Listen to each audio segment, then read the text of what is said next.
तप्त डांबर टिळा. अवधूत कुडतरकर. धूळ झाडता झाडता तान्हे लेकरू रांगत, कधी पडले पिंपात रटरट्या डांबरात.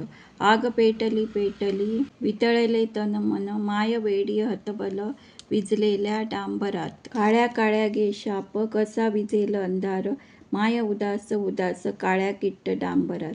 शेजारचे वेडे पाल जडे नाती जीव भोळे, डांबर मोर नृत्य करी भर उन्हा पावसात. घाम पुसता पुसता तान्हे दुसरे जन्मले, कापडाच्या झुल्यावर काळ्या गंधात झोपले. तिचा दाटलेला पान्हा काळ्या रंगात भिजला, फाटका पदर ओला उगा कासावीस झाला. आता डांबरच झाला जन्म मरणाचा फेरा, भातुकलीच्या खेळात मस्तकावर कोरला तप्त डांबर टिळा. कोसळता रस्ता सारा कसा अकांत मांडला, पुलाखाली कधी कसा कुंकुम वाहून गेला. आता राहिला मस्तकी तप्त डांबर टिळा, तप्त डांबर टिळा.